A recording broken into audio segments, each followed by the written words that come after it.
años, la inmigración africana hacia Europa se ha disparado como nunca antes. Europa se vio confrontada en sí misma porque no pudo contener la inmigración y a la vez como parte responsable por sus actos históricos durante la colonización y descolonización del continente africano, dejando tras de sí conflictos de larga data, más otros conflictos nuevos que han surgido por diversas razones y cuyas variables analizaremos con el especialista en conflictos internacionales, Antonio Barrios. Don Antonio Barrios ha sido profesor invitado en universidades de Kurdistán en Irak y además es miembro de la Cátedra de Estudios del Medio Oriente de la Universidad de Costa Rica y analista en diversos medios en el país. Muy buenos días, don Antonio, bienvenido a Costa Rica Noticias esta mañana. Buenos días, doña Elki.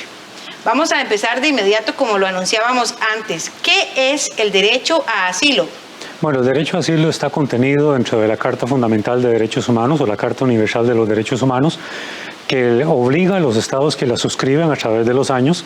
a tener un resguardo particular para la gente que tiene que escapar o que sale de los países por diversas razones, por persecución religiosa, por conflictos étnicos, por conflictos religiosos, por una cuestión relacionada con la procedencia de cada persona, por las diferencias étnicas,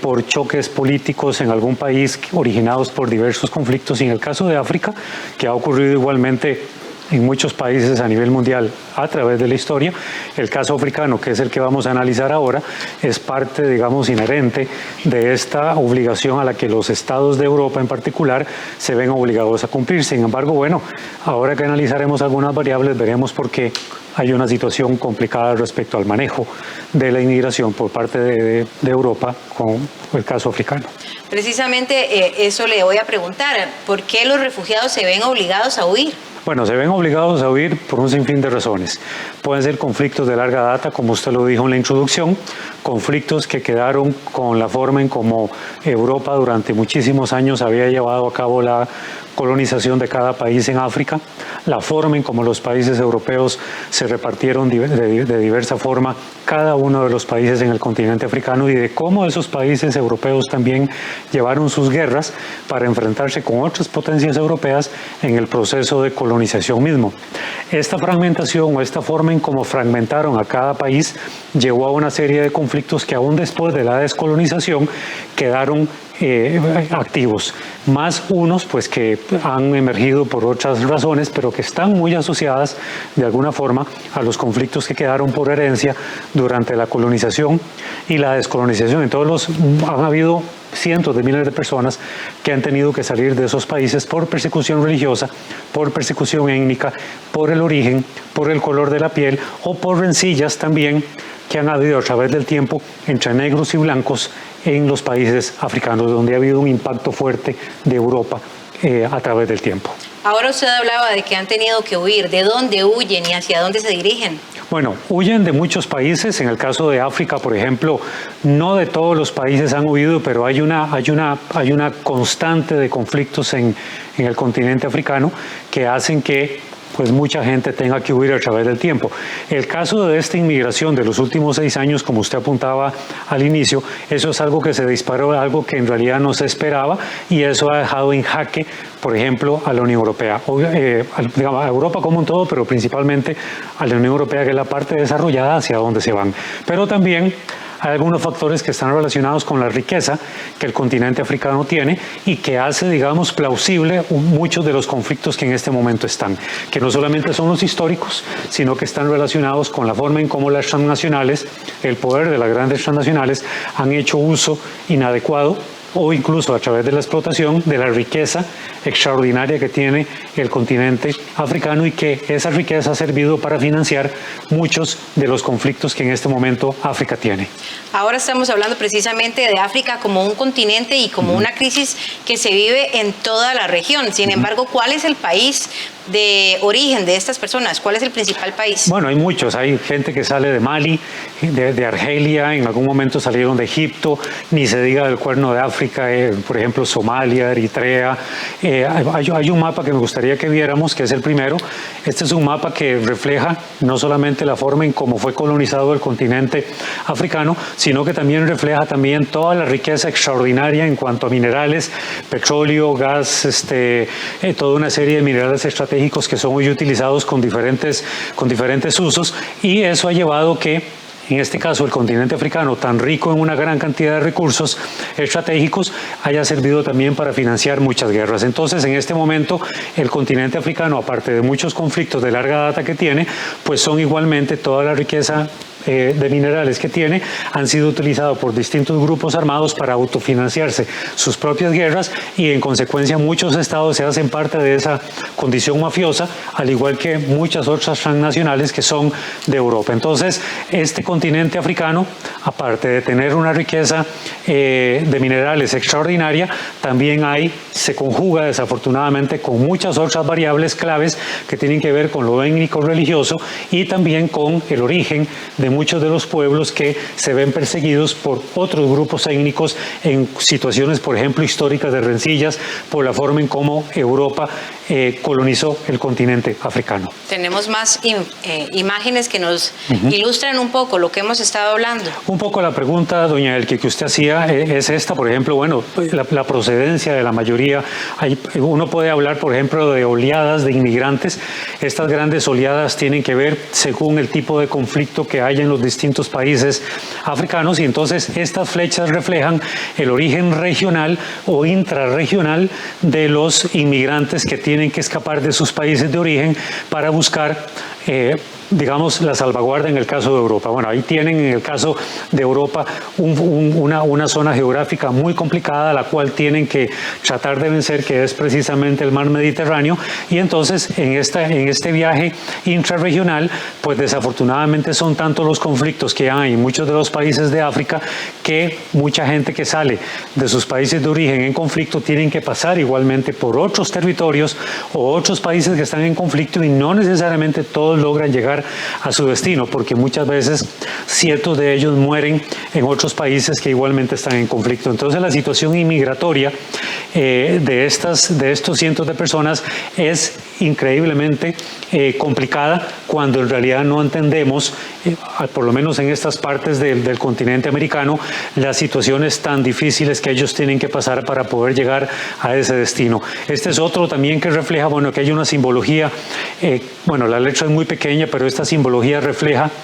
los distintos tipos de conflictos que hay. En algunos casos son conflictos étnicos, en otros son conflictos religiosos, y en otros son conflictos en la cual muchos grupos armados, principalmente muchos grupos que adversan al gobierno, a lo interno de cada país, pues tienen que ver también con la forma en cómo se han autofinanciado, utilizando sus recursos estratégicos, muchas guerras a lo interno de cada uno de los estados. Entonces, esta simbología refleja la cantidad enorme de formas distintas de conflictos que hay en cada uno de estos países. Que eso le iba a mencionar, don Antonio, precisamente la variedad étnica que existe en África es bastante grande, incluso es muy diferente el centro de África, el sur de África y el norte de África en culturas, religiones, incluso en raza entre los seres humanos que habitan este continente. Eso también hace muy diverso los problemas que existen sociales y civiles, políticos. Se lucha por regiones, por tierras y también por temas muy religiosos que son muy fuertes y que quizás nosotros aquí en el occidente no dimensionamos de la misma manera, porque la religión no está tan arraigada a la política, y como también las crisis externas del continente en las que han participado ellos han generado también ese desequilibrio en la vida de los africanos, y que ha provocado esto que usted dice. Sí, sin duda, doña Elke, en África se contabilizan aproximadamente de 1.500 a 2.000 grupos étnicos distintos. En realidad eso es una cifra muy conservadora, porque hay tribus tan antiguas en muchos países de África que incluso todavía hasta la fecha no son de reconocimiento de los que estudian constantemente la evolución social o la evolución de todos estos grupos en África, pero si uno se remonta un poco a la historia previo a la colonización de Europa, pues uno puede ver precisamente la gran cantidad de grupos que de alguna forma convivían más o menos en armonía, pero que ocurre una ruptura muy profunda cuando llegan los europeos a colonizar con otra cultura muy distinta a la que las tribus africanas habían estado entre sí tratando de convivir. Entonces eso generó esta enorme ruptura, se mantiene incluso hasta la fecha. Ahora bien, don Antonio, hablemos un poco de los aspectos positivos que también han generado problemas, porque hay muchas situaciones que han generado conflicto y que son negativas, pero hay una razón muy importante también, y es que su geografía, su ubicación ha permitido el desarrollo económico, la cercanía entre África y Europa también son aspectos buenos, pero esto ha abierto puertas también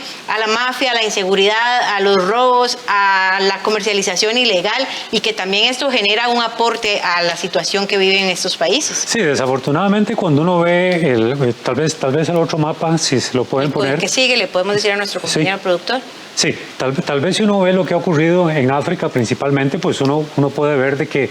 todo el tema de la inmigración ha generado estructuras poderosísimas de mafia organizada, en la cual los mismos países o los mismos gobiernos en África se han visto envueltos. En algunos casos, por ejemplo, toda esta estructura poderosa de la mafia, que lo que hace es lucrar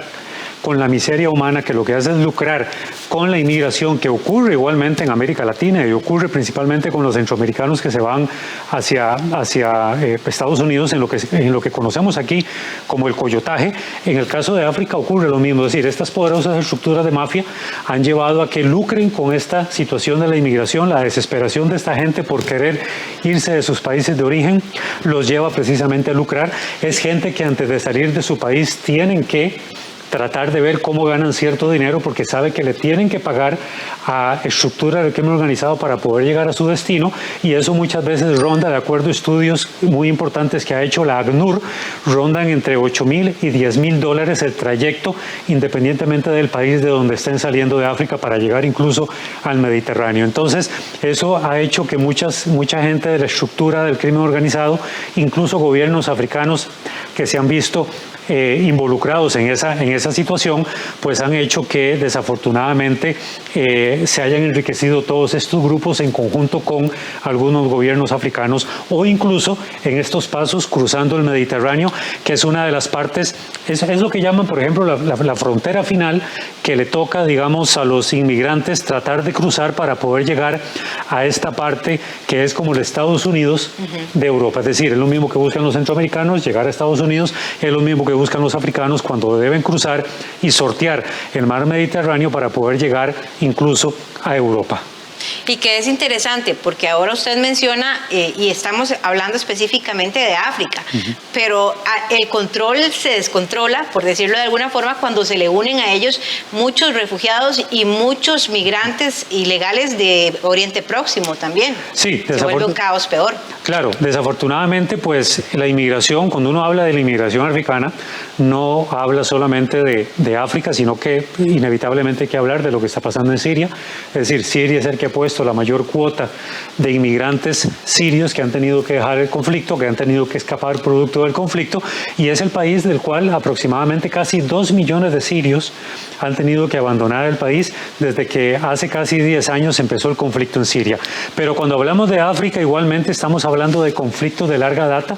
conflictos que tienen hasta 40 años de estar presente, y más conflictos nuevos que han llegado por la forma en cómo el yihadismo terrorista o los terroristas se han unido a estas causas ya de larga data, históricas en estos conflictos en África, y han llegado a empeorar la situación, que ha hecho que otros países que históricamente no tenían una situación de inmigración en este momento la están teniendo. Este mapa refleja muy bien,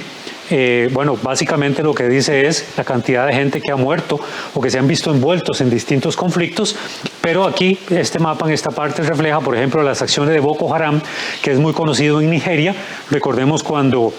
los grupos guerrilleros de Boko Haram habían secuestrado a una gran cantidad de niñas de una escuela, de las cuales las utilizaron como esclavas sexuales. Eso ha sido, digamos, ampliamente denunciado por la forma en cómo todos estos grupos guerrilleros utilizan a las mujeres cuando las secuestran y las llevan, digamos, para cualquier tipo de acto de venta o de esclavas sexuales, al igual que otros grupos como Al-Shabaab, que son grupos que operan en esta parte del Cuerno de África, Etiopía, Somalia, Eritrea, que son grupos terroristas que igualmente en condición de movimientos guerrilleros luchan contra el Estado y a la vez se aprovechan de la situación de la inmigración para lucrar con esta miseria humana, toda esta gente que debe escapar de los conflictos e incluso con estos dineros que obtienen autofinancian sus propios conflictos. Entonces, al igual que el Estado Islámico, que a pesar de que ha venido históricamente en los últimos 6, 7 años operando en algunos conflictos en el Medio Oriente, pues ya estos son grupos o células del Estado Islámico que se han entremezclado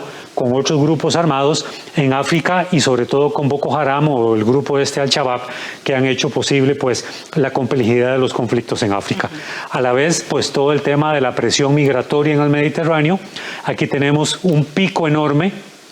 en esto que, por ejemplo, Europa no esperaba, que fue el momento en donde Europa estuvo en jaque con toda esta situación de la inmigración y la llevó pues a tener que endurecer las medidas inmigratorias que llevaron pues incluso a crítica internacional, porque una Europa que históricamente se había caracterizado, por lo menos así vendió la idea, de una Europa solidaria, una Europa cooperativa, en muchos aspectos, pues prácticamente toda esa doctrina, o por lo menos todo ese discurso del cual durante muchas décadas se caracterizó, pues difícilmente se puso en práctica en esta situación. Entonces, este pico que hay acá, tal vez si me ponen al anterior porque me lo pasaron muy rápido, este pico que está acá, que fue del 2015 al 2016, que fue el pico mayor de la inmigración, pues fue bajando gradualmente, pero eso no significó que no siga saliendo gente de los países de África procurando buscar como destino final Europa. Entonces, esto es un poco, y bueno, aquí nosotros podemos ver en el 2018, parte del 2019, cuando llega la pandemia, por supuesto esto cae dramáticamente, pero ahora de nuevo, con lo que vimos que ocurrió en Marruecos, pues el pico otra vez se está elevando conforme se va distensando la situación de la pandemia y los europeos de nuevo tienen que estar enfrentando la situación de la inmigración, sobre todo. Que es muy interesante la política migratoria en la Unión Europea también, don Antonio, porque precisamente es tan compleja que no se puede atender de forma inmediata, porque es todo no es que llegamos a España y entonces la política de España genera su gestión, sino que es un acuerdo de toda la región y eso lo vuelve más complicado y toda la decisión tiene que estar aprobada y tomada en cuenta por medio de la Unión Europea y no solo de un solo país. Sí, de hecho la Carta Fundamental de los Derechos, la Carta Europea de los Derechos Fundamentales de 1951, ahí delimita muy bien cuál es el rol que cada uno de los estados de la Unión Europea tiene que jugar respecto al tema del asilo, al tema del refugiado. Lo que pasa es que en aquel entonces no se daba la cantidad de gente que se está dando ahora, que escapa de África por esos conflictos y que tratan de llegar igualmente a Europa. Pero lo que ocurre, y hay un acuerdo muy importante que hay que mencionar, que es el Acuerdo de Dublín. El Acuerdo de Dublín que se aprueba en la década de los 90 y que incluso tiene una reforma en el 2014, ese acuerdo lo que procuraba era tratar de uniformar, de acuerdo a las condiciones de cada país de la Unión Europea, cuál es el rol que le tocaba a cada país y cuál es el número de refugiados que estaba obligado en recibir. Entonces, cuando vemos, por ejemplo, un mapa como estos, siempre relacionado con todo este tema del Acuerdo de Dublín y la forma en cómo van a recibir a la inmigración, pues ahí vemos cuando ya empiezan a haber choques entre los mismos estados europeos porque fueron tomados por sorpresa con este incremento gigantesco de la inmigración, no lograron manejar de forma ordenada todo el tema de la inmigración y aún así pues esto siguió aumentando la salida de estas personas del continente africano hacia Europa y eso llevó a conflictos políticos entre cada uno de los miembros de la Unión Europea. Y escarbando un poquito más en la situación difícil que se vive, también entra ahí el problema del terrorismo, el problema de otros migrantes que no solamente hay muchos que están buscando una nueva oportunidad, una salida, alimento, salud, un nuevo estilo de vida. Hay otros que aprovechan estas rutas también y esta problemática para también llevar daño, por decirlo de alguna forma, a estos países europeos. Sí, de eso es lo que se ha valido precisamente los europeos para no dar la gestión adecuada al tema de la inmigración, sobre todo porque aducen que dentro de las grandes oleadas de inmigración de africanos y de gente del Medio Oriente, producto del conflicto en Siria, van entremezclados posibles células terroristas. Es muy probable que sea cierto, lo que pasa es que está comprobado que ni siquiera representa el 1% cuando millones de personas van escapándose de sus países por las razones que ya hemos apuntado acá. Y no es gente que va con una intención de cometer ningún tipo de atentado terrorista dentro de Europa. Paradójicamente, más bien, y esto vale decirlo, han sido otros grupos ya con años de estar viviendo en Europa los que han cometido de forma en condición de lobo solitario cierto tipo de atentados, como ya lo hemos visto en Europa a través del tiempo. Este cuadro que ustedes ven acá, pues básicamente lo que dice son todos los recursos estratégicos que se pueden encontrar en África, cómo son apetecidos por muchos países desarrollados a nivel de industria, a nivel de tecnología, y cómo muchas transnacionales se han hecho parte de esta dinámica del conflicto, explotando a las poblaciones en cuanto a los diamantes, al coltán, que es un recurso estratégico muy importante, los bosques, los suelos, el agua dulce, la biodiversidad, recursos energéticos, minerales, etcétera, el petróleo, el gas y todo lo que ya conocemos y toda la riqueza que por en este momento África tiene. Ahora que usted menciona eso, se me viene también a la mente precisamente esos beneficios. Hace algunas semanas vimos cómo se dio un gran movimiento de inmigrantes ilegales de Marruecos a Ceuta, una de las ciudades españolas más sensibles en cuanto a esto. Y me llamaba mucho la atención que en este caso la liberación o la apertura fronteriza que se dio fue una manipulación también del gobierno africano para como una represalia a el apoyo que España le dio a un líder de la oposición, al principal enemigo del gobierno en este contexto político que se vive en África.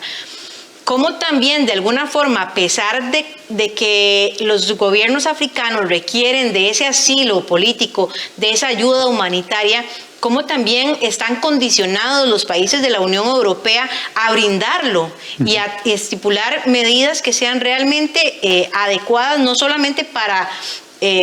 devolver a muchos de los migrantes, sino también para atender a muchos de ellos como un acuerdo que existe entre las naciones. Sí, desafortunadamente todo el fenómeno de la inmigración a nivel global,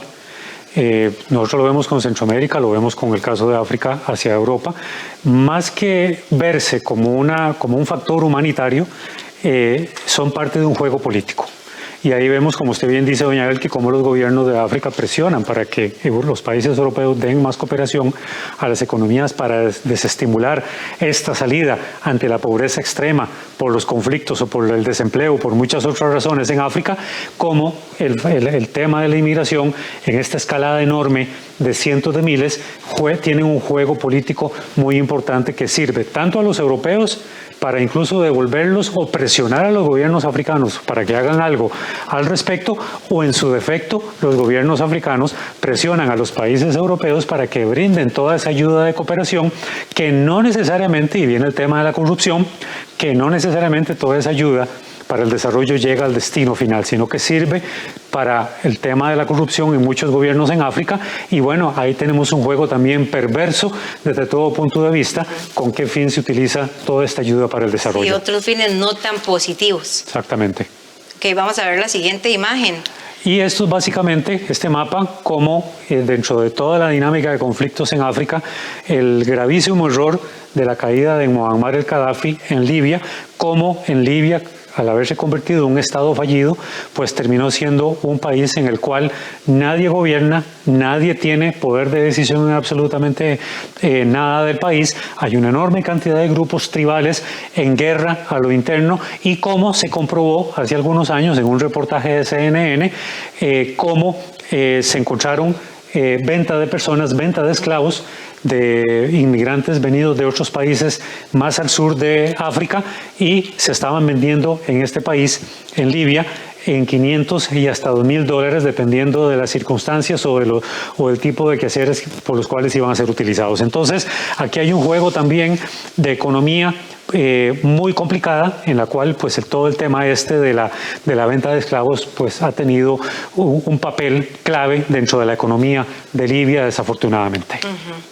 Vamos a hablar también un poco de la posición que ha tenido la Unión Europea con las fronteras y lo que hablábamos hace algunos momentos, ¿verdad? Cómo han tenido que ponerse de acuerdo para resolver este problema. Sí, básicamente lo que son fronteras cerradas, el acuerdo de Schengen en medio de la polémica, que es el acuerdo en el cual se borraron, digamos, todos los controles a mediados de la década de los 90. Se habló del tema de la seguridad nacional, terrorismo, crimen transnacional, versus las obligaciones internacionales y derechos humanos, asilo y refugiados que tiene cada uno de los estados, al menos los estados europeos, porque el tema de los derechos humanos es un poco más ausente en cuanto a la obligatoriedad por parte de los gobiernos en África por los conflictos que hay. Si no, de lo contrario, pues la gente no estaría escapando porque no hay garantía plena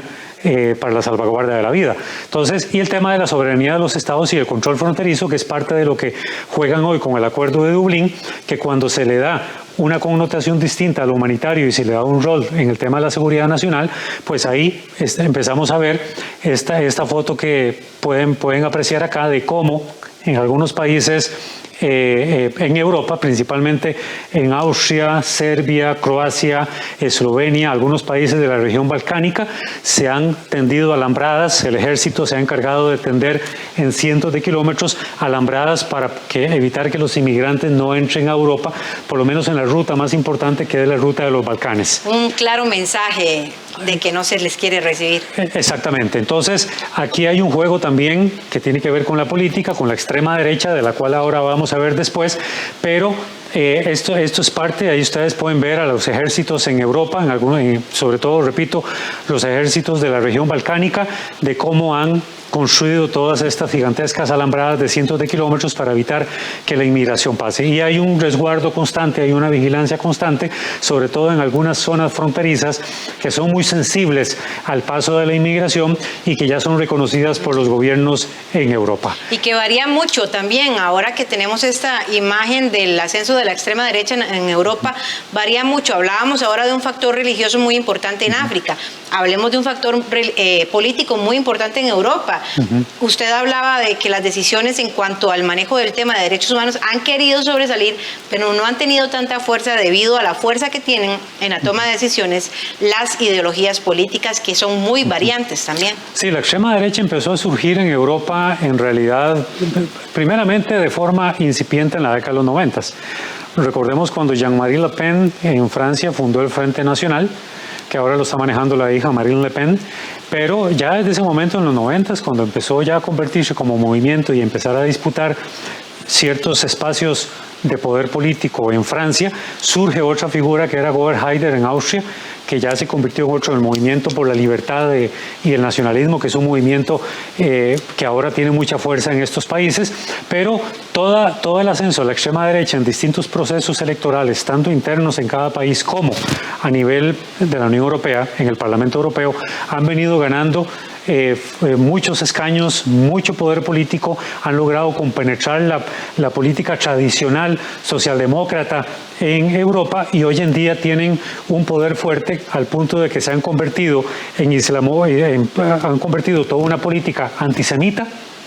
e islamofóbica, es decir, rechazan la presencia de los judíos y rechaza principalmente la presencia de los musulmanes. Entonces, todo este juego, toda esta presión de la extrema derecha ha estado ya muy compenetrada dentro de la política tradicional en Europa y han logrado hacer cambiar de opinión a los gobiernos en Europa para frenar la inmigración de la forma en como sea, porque consideran de que Europa debe ser blanca, juegan con las variables religión y color de piel, y entonces la extrema derecha, pues igualmente, como lo vemos en este mapa, vemos cómo ha crecido, al menos a partir del año 2000 a la fecha, una enorme cantidad de partidos políticos y de movimientos de extrema derecha en toda Europa. Y ahora no hay un solo país en Europa que no tenga cualquier movimiento de este tipo que participa en procesos electorales. Y que vuelvo yo al reciente caso que ocurrió hace unas semanas atrás y que nos ilustra muy bien también estas posturas. Vimos una publicación muy linda denominada El Abrazo, que es de un auxiliar de Cruz Roja Española con un sahariano, creo que era subsahariano, y que hay un fuerte abrazo. Y una de las cosas que la llevó a ella a tener que cerrar incluso sus redes sociales fue la postura de la ultraderecha criticando este acto, no solamente por un tema de racismo, sino también un poco xenófobo, incluso sexual también, y en contra completamente del tema migratorio, y que viola en solo su sentido de publicación, comentarios como estos, los derechos humanos que pues al fin y al cabo todas las personas tenemos en el mundo. Sí, de hecho han habido gobiernos, pero principalmente Italia, que pasó una ley en donde se castiga a cualquier movimiento que pretenda acudir en rescatar a los refugiados que están navegando por el Mediterráneo para llegar a Italia, llegar a Grecia o llegar a cualquier otro país que tiene costas con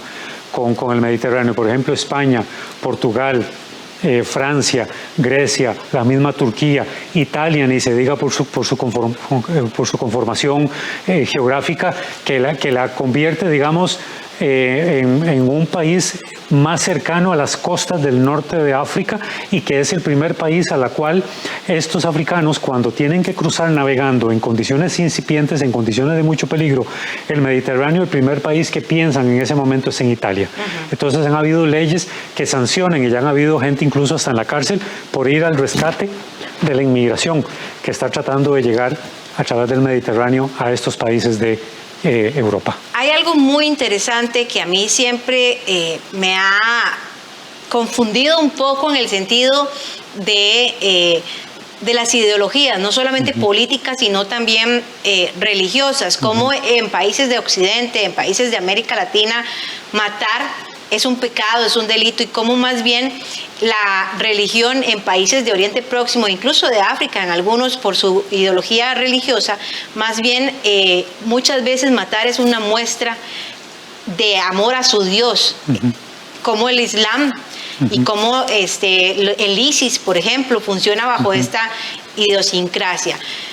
Sin embargo, líderes políticos con religiones completamente opuestas tienen que enfrentarse, tienen que negociar, tienen que conciliar y ponerse de acuerdo. En esta coyuntura, don Antonio, ahí es donde yo digo qué confuso y qué complicado, porque aunque la política muchas veces tiene líneas ideológicas similares, ya sea, llámese los de derecha, llámese los de izquierda, la religión es completamente opuesta y juega un rol muy importante en los papeles y en las decisiones políticas. ¿Cómo contrarrestar esto? ¿Cómo chocar estos pensamientos y lograr un acuerdo en donde muchas de las personas que estamos recibiendo, migrantes, vienen con estas ideologías completamente diferentes? Sí, bueno, primeramente existe el fanatismo político, que puede ser tanto de izquierda como de derecha, y existe el fanatismo religioso, que es cuando involucramos a la religión en la toma de decisiones a nivel de la política, que tenemos a distintos grupos que ya no solamente a partir de su afinidad política toman las decisiones, sino que incluso dicen, bueno, la religión a mí me dicta que tal y tal cosa no debe ser en virtud de, etcétera, etcétera. Entonces, ahí juega todo un papel muy importante la variable histórica, que por una cuestión de conveniencia política, muchas veces lo que hacemos es rescatar y aprovechar la coyuntura de caos que puede haber en un país, sea en África o en la difícil toma de decisiones de los países europeos respecto al tema de la inmigración, que hacen precisamente que estas decisiones no se puedan tomar adecuadamente. Yo no creo que Europa pueda ya, porque la derecha, a mi criterio, llegó a irrumpir en la política, llegó a quebrar la política en Europa, y yo no creo ya que en Europa al menos pueda existir un consenso único, como hace mucho tiempo era más sencillo para los europeos tomar, para ver cómo se puede solucionar el asunto de la inmigración. Yo creo que incluso en Europa hoy, en este momento, hay toda una crisis sistémica, hay una crisis de identidad, hay todo un fenómeno muy interesante que tiene que ver, que ha generado incluso mucha animadversión en la sociedad, en los países europeos, que tiene que ver con la islamofobia, tiene que ver con el antisemitismo, está muy relacionado con esto que conocemos como el euroscepticismo. Es decir, hay mucha gente en Europa que ya no cree en la Unión Europea, que están deseando que se vuelva el tema del control fronterizo, que cada país de la Unión Europea recupere su soberanía, y eso es parte del discurso de la extrema derecha, porque consideran de que volver a los controles fronterizos significa otra vez volver a la seguridad y no esto que tiene que ver con el Tratado de Schengen, que abrió fronteras en Europa y entonces se viaja libremente de un lado a otro. Así que bueno, hay de por medio no solamente el euroescepticismo, también está el eurooptimismo, está lo que se conoce como Euravia, el temor de la extrema derecha que termine por desaparecer a los europeos y exista una presencia de musulmanes en Europa, que de por sí históricamente los musulmanes tienen siglos de estar en Europa, es decir, no es una cuestión nueva, pero bueno, es parte del discurso, es parte del juego de cómo la extrema derecha se ha valido para entonces meter miedo a la sociedad, jugar con el factor psicológico del miedo y hacer posible que no se llegue a un acuerdo real sobre la forma en cómo tratar el tema de la inmigración de África hacia Europa. Perfecto, don Antonio. Muchísimas gracias por esta gran explicación que nos ha dejado bastante claro también lo que ocurre en estos países, que la migración, a pesar de ser migración y temas de derechos humanos, es muy diferente a lo que ocurre en este continente. Mucho gusto. Y después de las elecciones presidenciales en Irán, el paso siguiente ha sido hablar sobre el futuro del acuerdo nuclear que ha pasado este domingo.